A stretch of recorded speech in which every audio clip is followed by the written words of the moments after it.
Hello viewers, welcome back to the Moose Mobile Auto Repair channel, and today I'm going to be talking about Subaru timing belts, and I'm going to discuss about the timing belt replacement intervals, and I'll be doing an autopsy on the old parts, including the components such as the pulleys and the tensioner.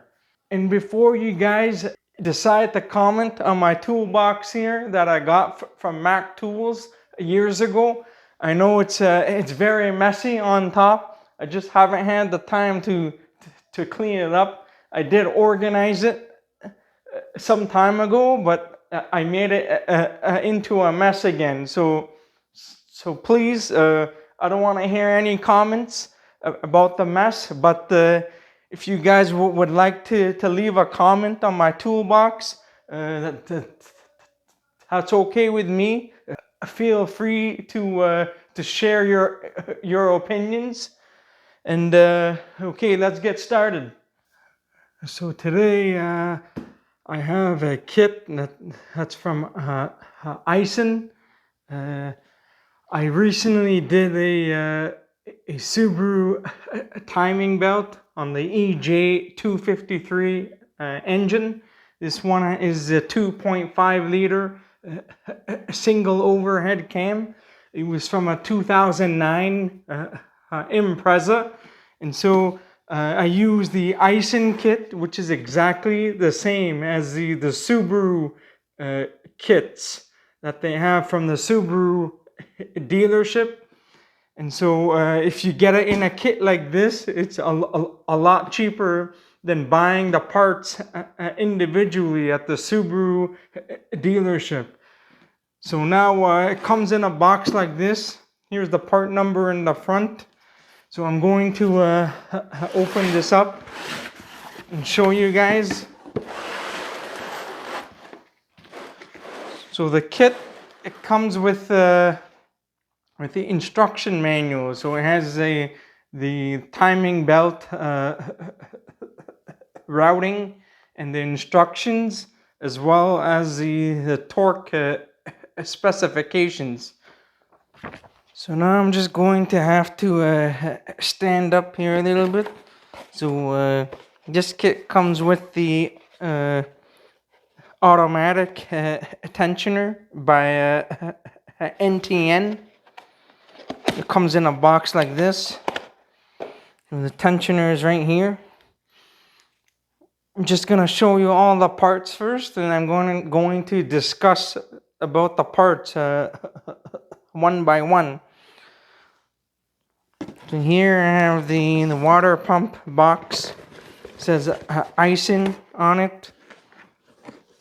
All of these parts are made in Japan, and they are the exact same parts that you would get from the Subaru dealer, except that the ones from Subaru will have the Subaru name stamped on it. It will not say Eisen.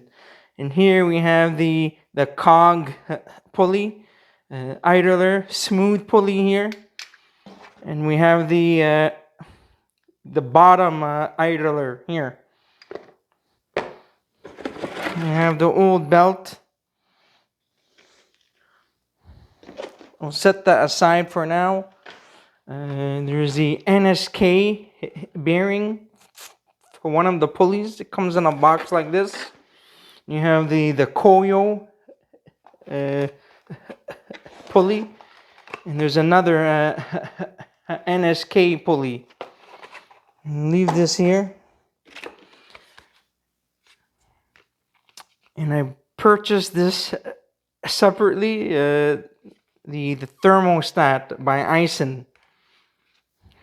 So I am going to get to that in a bit. So we'll set that aside. And this one is the old thermostat housing that I replaced because it was pitted a bit and corroded. So I decided to replace it at the same time. So we're going to set that aside. So first things first, we are going to talk about the timing belt itself. So these timing belts are supposed to be replaced at about 105,000 miles or 168,000 kilometers. Now, I live in Canada, so we go by kilometers here. Now, these timing belts should be replaced at around 8 to 9 years. Subaru states that the interval is 8.75 years. So it's roughly 8 to 9 years, or 168,000 kilometers, or 105,000 miles if you go by miles. So this particular vehicle that I worked on had not had the timing belt replaced ever since new. And so when I checked at the dealer for the service history on this vehicle, there was no history for the timing belt. So this particular one was done at about 276,000 kilometers, way past the recommended interval, and surprisingly, the vehicle was still running okay at the time and no issues. But this belt was on the verge to failure and breaking any moment. So this one has a lot of cracks running all across here. You can see the cracks. It's pretty severe. And if you look closely on some of them, you can see the cords kind of getting exposed here. I don't know if you'll be able to see that on camera, but it looks extremely bad here.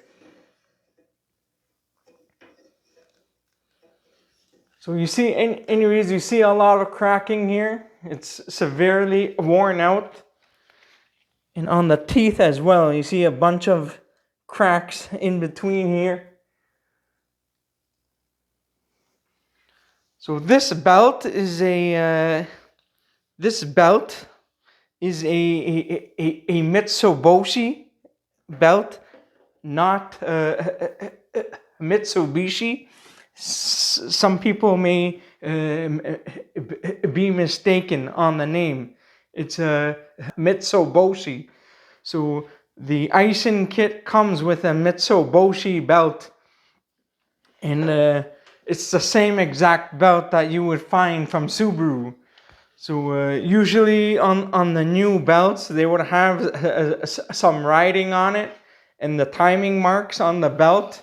And after about 100,000 kilometers or so, 128,000 kilometers, you'll see that the writing will disappear over time.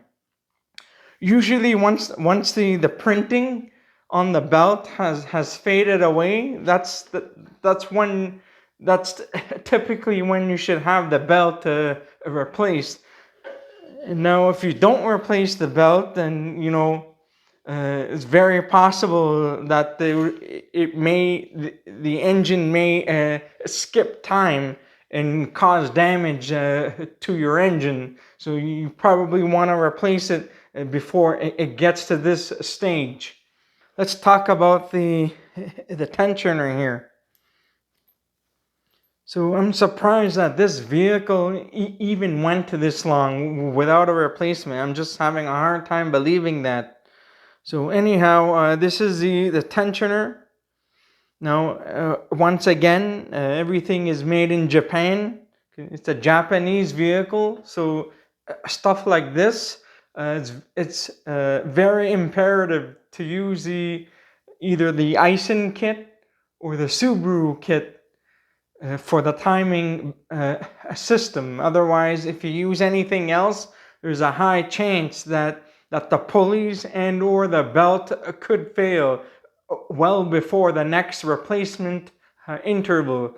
I'm just warning you guys to be careful, because I have seen in the past where some people used aftermarket parts like gates. They would have a mix-up with some Japanese and some Chinese pulleys, and one of the pulleys failed after 800 kilometers and broke the belt and destroyed the engine. So you want to be careful. Probably be on the safe side. There used to be a shop that I used to work for a long time ago, and they usually use Continental timing belt components. And so I haven't seen any issues with those kits, but I'm not too sure about those. I know that Continental is the OE manufacturer for some vehicles, so they supply OE for drive belts and timing belts and so forth. And so, but I just heard a lot of horror stories about people damaging their engines because they didn't use the either the Ison or the Subaru timing kit. So anyhow, this tensioner here, the pulley still seems okay. It's not that noisy at all. It's relatively still okay, in good shape. There's a little bit of seepage here. It's oil filled inside. There's a little bit of seepage. You can see the oil, but it's nothing that bad. And the rod for the piston is still strong. I'm not able to push it down manually. Now there's been a debate going on with this tensioner. Some people have stated that you have to bleed it before you install it on the vehicle. The instruction manual states specifically that only if there's a problem, only if this piston rod moves easily, then you need to proceed to doing the bleeding procedure. You don't have to do it. You can if you want. I've never had any issues in the past, and I've seen guys, even the guys who work at Subaru, I don't think any of them bleed them, if I'm not mistaken. But I'm not going to say anything about that. But I know some people who have worked at the Subaru dealer, they don't bleed these from brand new, and there's no problem. But you can do it if you want. Now, there's a common saying that people have said that you're damned if you don't, and you're damned if you do. So either way, if you go any route, so it's all up to you. I just think it's a matter of personal preference. But anyhow, that's that for the tensioner. I remember when I did one of these, I let this sit upright for over 24 hours so that the oil inside here the hydraulic oil inside here was to stay on where it needs to be. So otherwise, you don't need to bleed these if it's not needed. Now, say that this piston rod moves easily and you have an issue, then you need to proceed to bleeding all the air out. Now the next one, the cog pulley here. There is some noise. You can hear the grinding. It's pretty bad.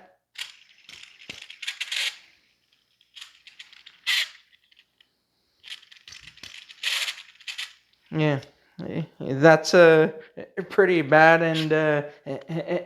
and noisy.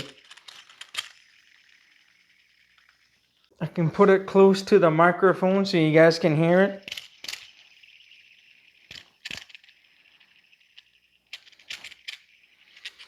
So it's pretty bad and noisy.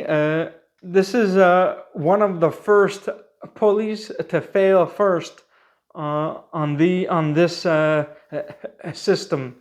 So another reason to do your timing belt service earlier than usual to avoid any possible failures. So that's number one.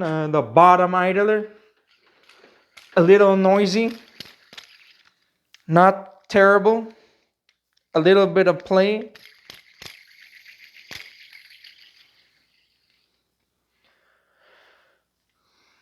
Now these pulleys, they're all stamped Japan, NSK here, Japan. This one, the cog pulley, the same, NSK. I don't know if you guys will be able to see that on camera. And now we have the other smooth idler. This is by Koyo. This has some noise as well. This is the smooth pulley. All of the pulleys are relatively noisy, the cog pulley being the worst. So I'm surprised they even went this long.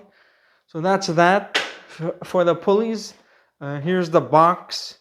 I don't know if I discussed about this. This is the box, the NTN tensioner. So we'll put that aside. This is not a part of the kit, but I'm going to discuss about it. The Aisin thermostat. I'd recommend using only the Subaru or Aisin thermostats because aftermarket ones, they typically have problems with them.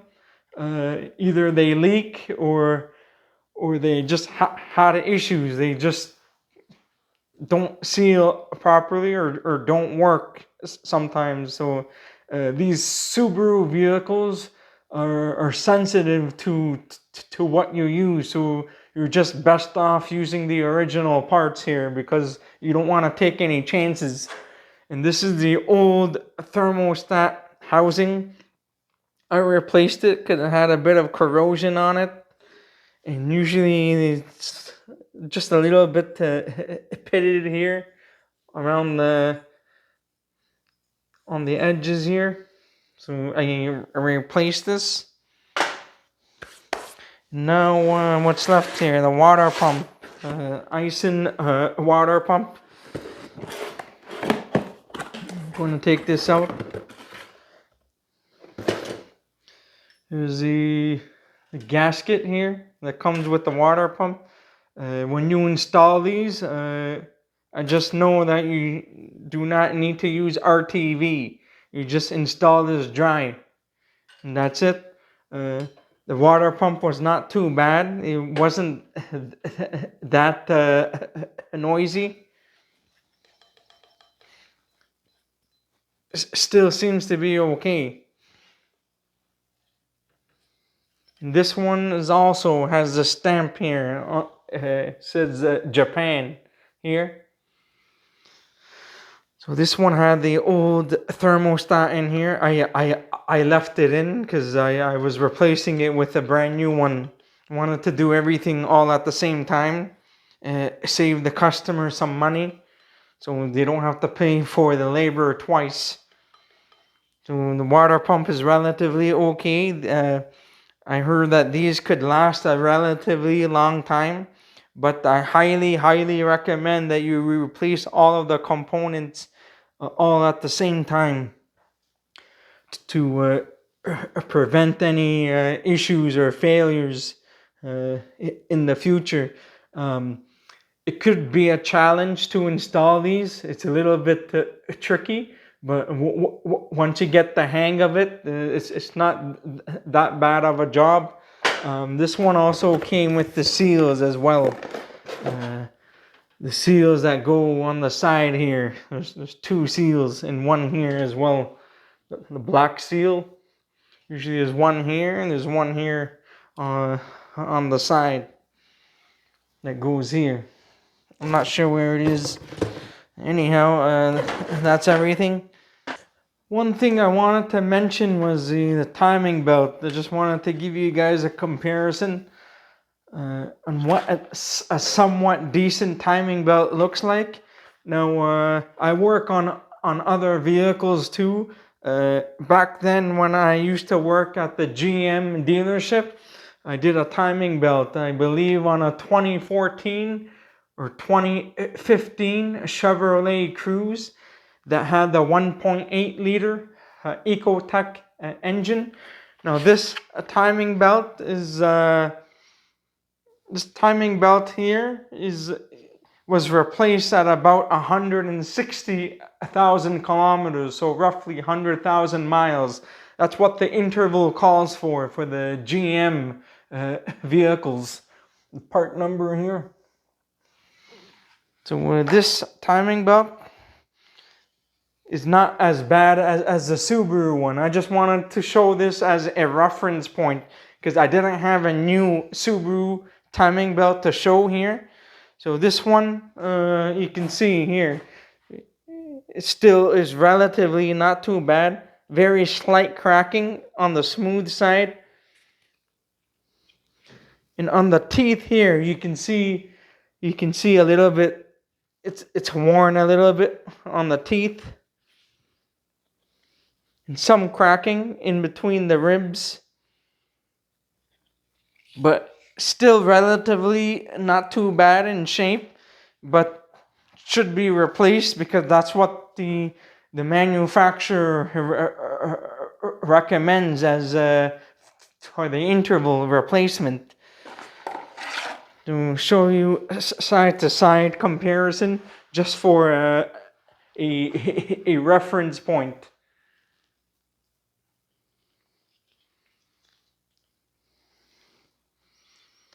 Now, on some timing belts, you may see some wear, like zebra marks running across the timing belt. So once you see stuff like zebra marks, it's probably time to have it replaced. You don't want to wait until the last minute to have your timing belt done. Otherwise, you risk engine failure. That's it for today. If you found this video helpful and you enjoyed this video, please give it a like and please consider subscribing to my channel if you're not already a subscriber, and I'll see you guys next time.